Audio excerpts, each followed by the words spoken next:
good morning and welcome to the fourth hour of the Greg Belfrage Show. It's great to have you along. Please hit the like button before you forget, and let's jump to stories that are new this morning. I've got a number of them that I want to share with you this morning.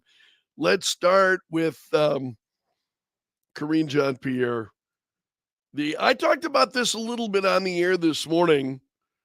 This was during the press briefing yesterday. I made an issue of this on the air this morning when Peter Doocy asked Karine Jean-Pierre, how many more assassination attempts on Donald Trump until the vice president and you pick a different word to describe Trump other than threat? And she got very indignant.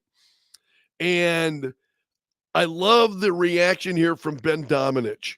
He is an editor over at The Spectator. He's got a great newsletter, which I really appreciate. Domenech says, asking questions about how we demonize our opponents and their supporters is dangerous, is an utterly heinous response from Karine Jean-Pierre. So let's look for some of the other reaction. Stephen Miller, who says, our violence is speech. Your speech is dangerous. Yeah.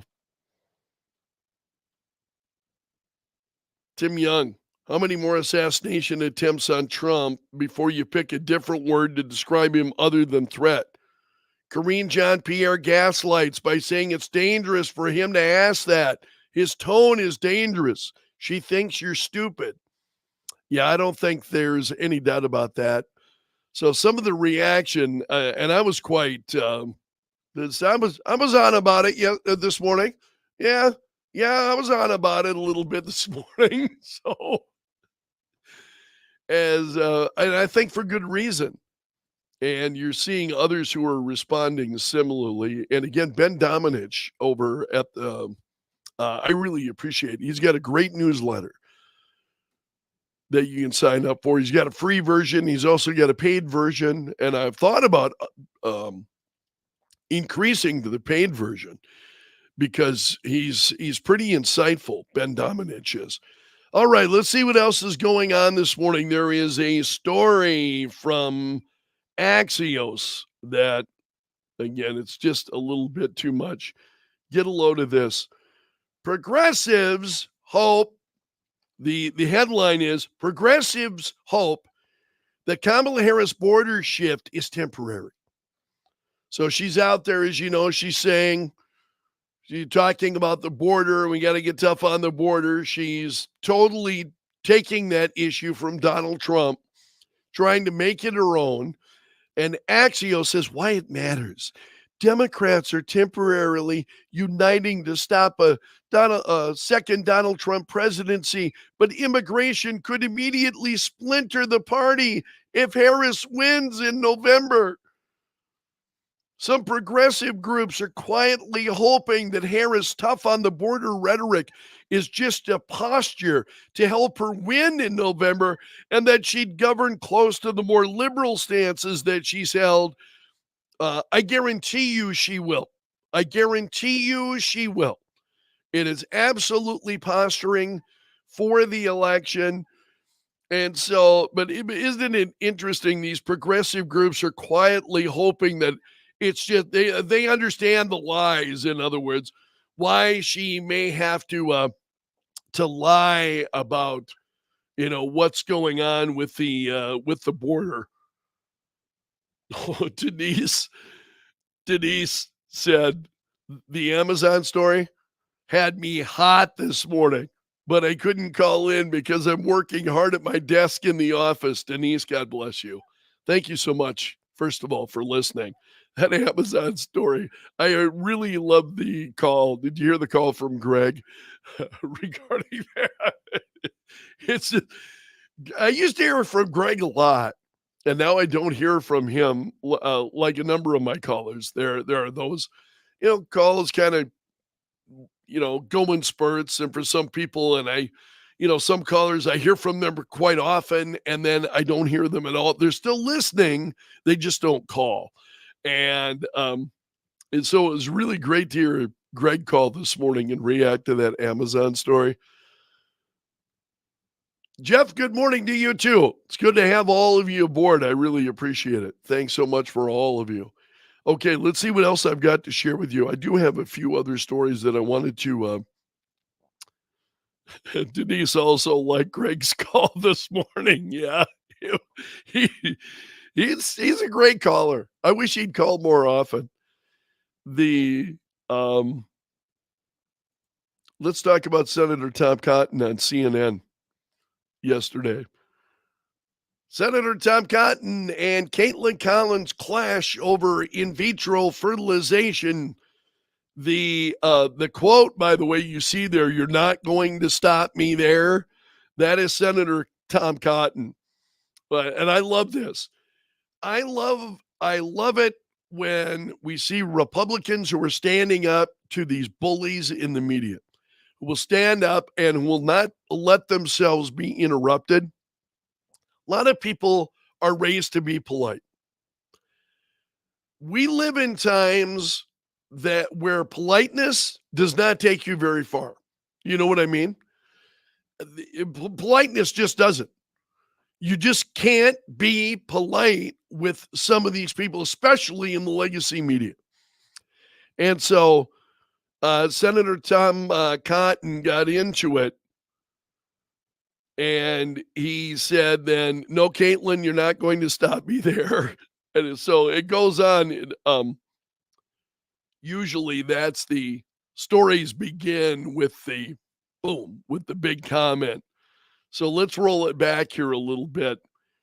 They were talking about this bill that failed. This was the IVF bill that failed to get the necessary 60 votes to achieve cloture. 44 Republican senators voted against it, even though Donald Trump has said he supports these free IVF treatments. So Collins opened her show by saying Senate Republicans today blocked a bill that would guarantee access to the very thing that a lot of them say they support. It's also the very thing we have heard that Donald Trump say that he supports. Democrats tried and failed again to pass that measure, which would guarantee access to IVF nationwide.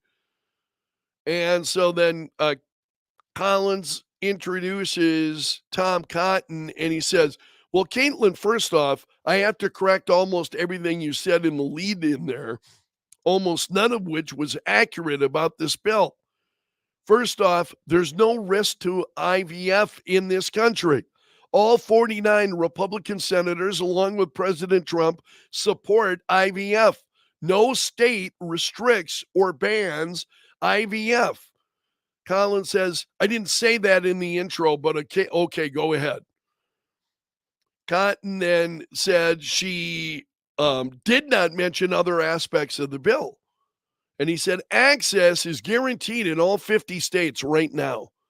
You also said that it was about IVF. It was about a lot more than IVF."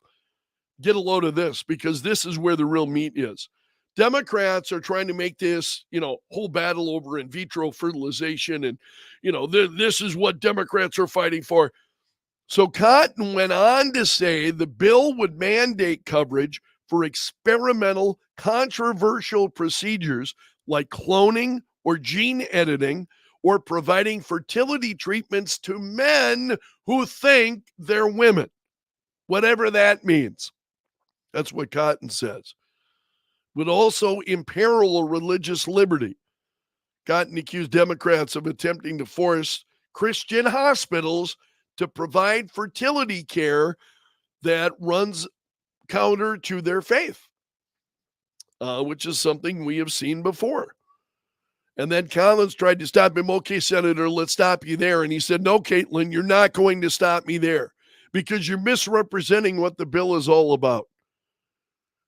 And she said, "Just to be clear, I'm not misrepresenting this bill." You can't tell people in the media that you can't call them liars. You can't call them out.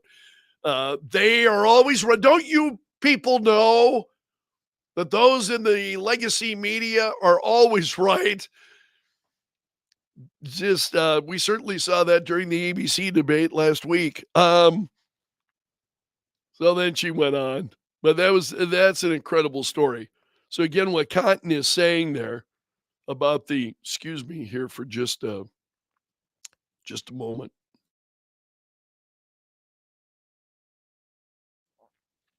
That cough is still dogging me a little bit this morning. The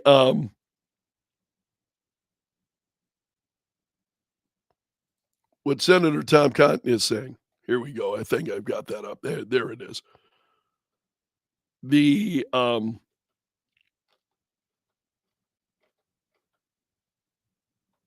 it would imperil religious liberty. I want to know more about that. So, would mandate coverage for experimental, controversial procedures like cloning, gene editing, or providing fertility treatments to men who think they're women, whatever that means. Well, I think we know what that means. Excuse me. So, I wanted to share that with you. Also, let's see what else I've got. I got a few other stories that I want to. This is yes, Steve. I share your thought here. If it wasn't so serious, I'd laugh at how mental illness has become accepted by some as normal. Yeah, it's pretty incredible. All right, I got a few other stories here, I think, as well that I wanted to share with you. ABC News finally responds to allegations that it rigged the debate. I did not see this morning. So this is a piece of Town Hall by Matt Vespa, who I love the work that Matt Vespa does at Town Hall. Was the ABC News debate rigged? Bombshell allegation coming from a whistleblower says the Kamala Harris campaign was given a copy of the questions and was assured that she would not be fact-checked live on air during the debate, which ABC did not. They never fact-checked her once. They fact-checked Donald Trump, 5 times? I think it was 5 times at least. Do you see that ABC News ratings for the World News Tonight with David Murr are down? Less than a million people are watched last night than watched a week ago. So the ratings are down by 1 million viewers. And there's a lot of speculation it was because of his performance during that debate last week. So let's get you some more headlines here. ABC News insisting no topics or questions were shared. Yeah. Who believes that? Do you believe that? So the name of the person who signed this document is obscured, but the allegations include that Harris' team negotiated specific camera angles to portray her more favorably than Trump. That was an odd setup, wasn't it? Where the way the podiums were set up, we have almost always seen side-by-side setups. But not this one. This debate, Kamala Harris was, by the camera that had Trump, you could see her from her side profile. It was a weird setup. So apparently, what Kamala Harris, what they're saying here, and it goes on, that the Kamala Harris campaign negotiated with ABC privately. So they negotiated with ABC. Here's what we want to take place during this debate, so on. Here's what we'll agree to. And Donald Trump's team was not there. So they were the network. This is the allegation. The network was meeting privately then with the team of Kamala Harris and negotiating these things, according to this ABC News insider. So they released a statement, but ABC News, you can see this here to the Daily Beast. ABC News did not address any of the specific allegations. They said no topics or questions will be shared in advance with campaigns or candidates. ABC categorically denied to the Daily Beast last week that Harris was given any questions ahead of the debate. Absolutely not, they said. So this, again, you can get additional details on that story this morning at townhall.com, which is, nothing surprises me anymore. I don't know how you feel about these things, honestly. I've just got to say, very little surprised me. And when it comes to the lack of character from the legacy media, I mean, they demonstrate a complete lack of character just over and over again. It's just really, really frustrating. Also, there was one other story from Newsmax that I wanted to share with you as well this morning. This is regarding Donald Trump. He was in New York, and security for him has been tightened, which is good to see. So, heightened security measures were evident last night when Trump arrived at Trump Tower in New York. So they report, this is a Newsmax story. Trump was led inside. There was a big white Secret Service staging tent. Here you go, right there. Upon arriving at Trump Tower, the former president was unloaded from his motorcade under the cover of a white tent. A Secret Service counter sniper team was stationed on scaffolding above.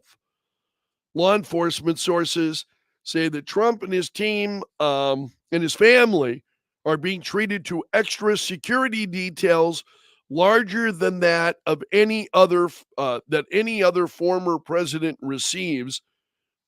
No other former president is Donald Trump. I mean, with respect, no other former president is Donald Trump and is saying the things that Donald Trump is saying. When have you heard any of the other? I mean, most recently we heard from George W. Bush, and in that he was not going to be endorsing anyone in the election, right? Because there were many that were hoping that he would endorse Kamala Harris, and he said he's not endorsing anybody in the election. That's the most we hear from these former presidents. So the idea that somehow this is more than any other, yeah, well,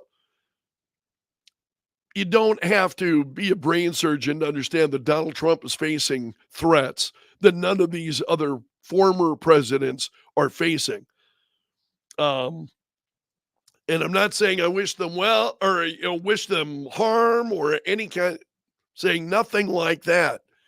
But Donald Trump clearly is a different kind of character. I mean, I think we've got to admit that Donald Trump versus George W. Bush or, and then you'd be getting into the former presidents who are Democrats.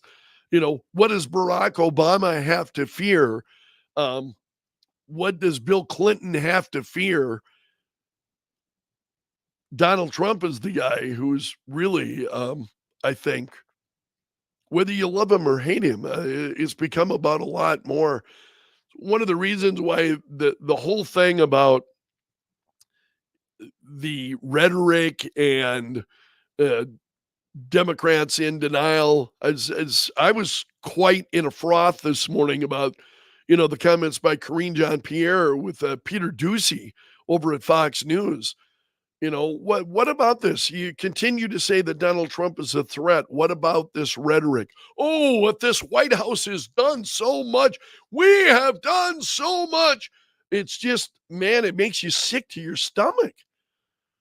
You just watch it. So out of one corner of their mouth, they say this. Oh, and Trump, I think, Trump saying he got a call from Kamala Harris yesterday. It was very nice call. And he was saying the same thing. And this is Donald Trump. He says, well, it was very nice, very nice. There are a lot of things going on here that are not very nice. I mean, let's be honest. Things that we see unfolding, they're not very nice. No question about it.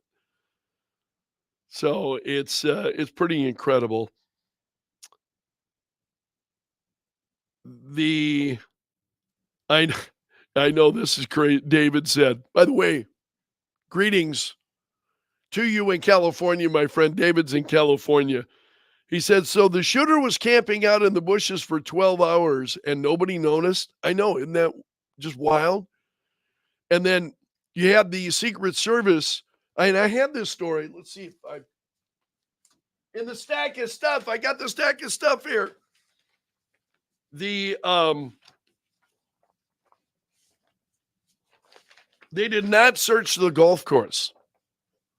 This actually was revealed then on Monday. You had the acting Secret Service director, Ronald Rowe, saying he admitted Monday that agents neglected to search the perimeter of the golf course because Donald Trump was not going to play golf. Donald Trump was not going to play golf. We had no idea. It was not on his schedule. Trump was not going to play golf. Now, keep in mind, I shared a story with you on the air this morning, and actually it was an interview that Sean Hannity did with a friend of Trump's who was golfing with him on Sunday. He was there. Now, wait a minute. Secret Service had no idea. This was a change in plan. We didn't know that Donald Trump was going to be out playing golf. Well, apparently Trump knew because he set it up with this friend of his who was there playing golf. So he didn't just show up out of the blue. He just didn't say, gee, I think I'll show up at Mar-a-Lago. Maybe Trump wants to play golf. You know what I mean? Isn't the whole thing is so stupid. Just I am sick of my common sense being assaulted. I mean, it's like being mugged every single day of your life, you know? Your common sense is just, man, you're just taking, but you're like Muhammad Ali, you know? I mean, taking punches. And I've got to tell you candidly, my common sense can't take much more. Thank you so much, my friend, for letting me join you this morning. If you would, please hit the like button. If you've got like-minded friends, let them know about what I'm doing each day. Point them to my page on YouTube. We're on Facebook. For those of you, thank you for watching on Facebook as well. Very, very much appreciated. But hit that like button if you would. Only a small number of folks are going to hit the like button, but I am appealing to you, please hit the like button.